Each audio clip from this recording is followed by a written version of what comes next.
Hello and welcome back to the channel. Today we're going to look at AstroEditor Pro and the effect of the cropping options and discuss why cropping is so important to getting a good image out of it. There's 5 different options available in AstroEditor Pro for cropping.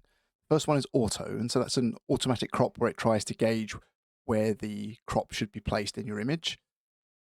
The second one down is no cropping, and so that's for if you've cropped the image yourself or you're confident that it doesn't need cropping, you can go with that one. And then we've got 3 more options: small crop, medium crop, and large crop. And what they do is small crop does a small crop of each side, medium crop does a slightly bigger crop off each side, and then large crop does a fairly large crop on each side. And I would only suggest using small crop, medium crop, or large crop when you don't get a good result out of auto crop. Sometimes you can get a little bit more control out of that. And if that doesn't work, I really suggest doing your own crop if you can before uploading, and we'll discuss why that's important later. And with that, I've done some pre-edits of an image using these different crop settings, and I'll bring them up on screen now and we can talk through what it's done. Okay, so I finished the editing now and you can see 2 of the edited images on the screen. The one on the left is the auto crop and the one on the right is with no crop. And firstly, there's a couple of things I can point out. So you'll notice that this is only an hour's worth of data, so it's quite noisy when it's done the edit. What you'll notice between the two is that it are used exactly the same stretch intensity and other settings. The only difference between these 2 images was the crop mode that I used. Now, so what you've noticed is it hasn't actually stretched the image very well. And so the reason that is it's going to use details from the histogram as well as some statistics to determine how the pixel brightnesses and the colors are distributed in order to determine how far it's going to need to stretch that image to make a reasonable looking image.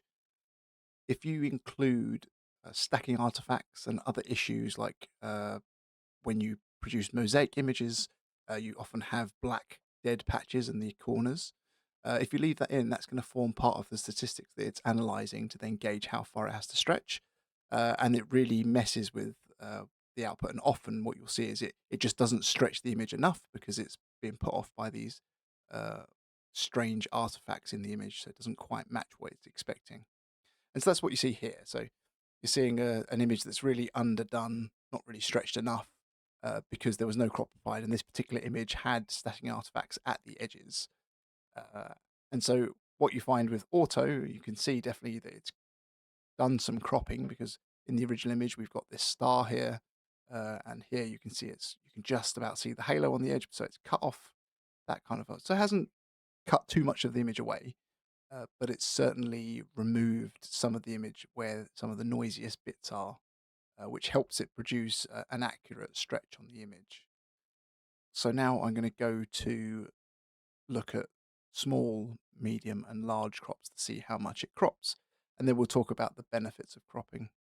So here we are with the 3 images for small crop, medium crop, and large crop. And so if we use that same star in the left-hand corner of each image to see kind of what crop has been taking place, we'll be able to see that it has kind of taken off a little bit more each time.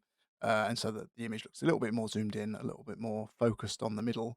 Um, and that's really what those settings are for. So I would always suggest you try the first attempt with auto. If auto doesn't work or it takes a bit too much of the object away because you've got quite, say, a zoomed in view of the object, then I would suggest moving to maybe small and seeing how that does. If that's not quite good enough, then have a look at medium and then move on to large as a sort of a last resort. The other option that I'd really suggest, if you can, is to be able to crop the image yourself. So if you have the ability to do that on your phone, and we have an app on Android at the moment called AstroEditor Image Viewer, and in that image viewer, you can open up your FITS files and TIFF files, and you can have a look at your images and crop them. And so I suggest if you do have an Android device, use that app to be able to crop your image before you upload it. And if you're on Pro, you can upload it with no cropping as the option, and then it'll only take the image that you upload, and that way it gives you the best control. And so with that, I'm going to wrap it up there. I got 2 examples here. One of the small crop, which I think has done the best results. Sometimes you will find that the auto doesn't do a perfect job, so small is a good option to try out. And the side by side with the no crop, just to give you another visual demonstration of actually why cropping is so important with AstroEditor, because if it has kind of odd details where often at the edges of images you have stacking artifacts, which throw off the tool's ability to be able to stretch the image correctly. And so, yeah, with that, thanks for watching the video and keep an eye out for the next in the series of how to use AstroEditor AI Pro.